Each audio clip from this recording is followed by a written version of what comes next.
Hello and best wishes from Stuttgart. It's another episode of Mint. It's number 7 in the week 7, and today we talk about TCF. Mint,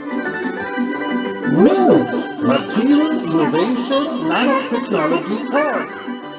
Yip, yip, yip, yip, yip. You may wonder why I don't wear a jacket. Because it's quite warm. It's 15 degrees in Stuttgart. But before we talk about the weather and other stuff, let's check my BGG. So the weather is getting nuts. It's almost 15 degrees. I think it's spring. And Bill Gates rose his number of followers at LinkedIn by another 100,000. And me, I rose my number of followers at LinkedIn too, which means I'm catching up. And if you see the comparison, we are quite close. It's only 32 millions difference, roughly.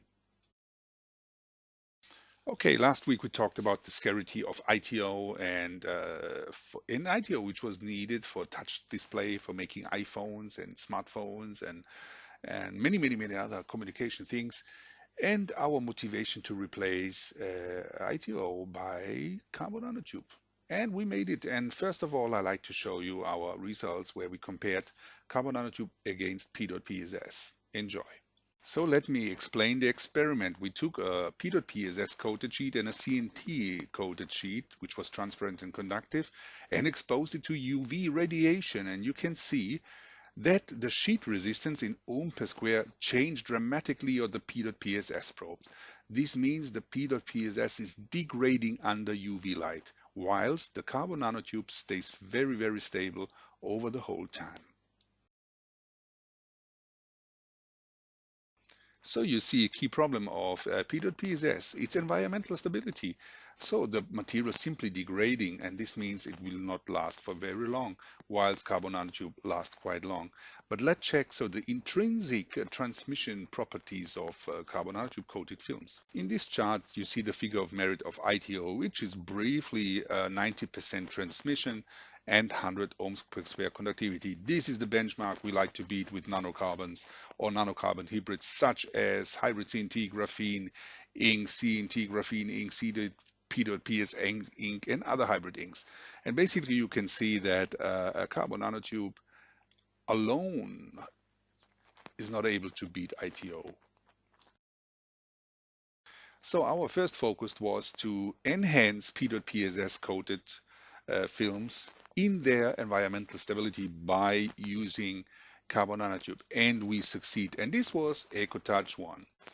Together with a Japanese coating company or filmmaker, as you say, we produced a P.PSS CNT, by the way, multi-wall CNT ink, and the Japanese coater applied this on a PET film. And the properties of the film were quite good. Transmission was good, conductivity was good, and our environmental stability was superior. And this was basically our first approach into the field. Okay, we made it. We made a CNT P.PSS ink on a commercial machine, which was very good. Hooray! But I think there are some other properties of CNT which are quite interesting. And this is that nanocarbons such as graphene or nanotubes have a high transmission over a broad range of wavelength. This makes it super interesting for optoelectronics. This is really interesting. So much for today. So what we learned today? We made ECO Touch 1, and you learned what is ECO Touch 1. It's a P.PSS carbon nanotube composite, which was super environmental stable.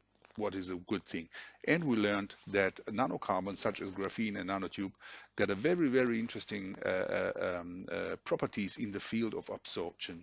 And next time, maybe next week, I will tell you about ECO Touch 2. Mint, Material Innovation Nanotechnology Park. Yip, yip, yip, yip, yip. So that's it. I wish you a great week and have a good time. See you next week. Bye bye.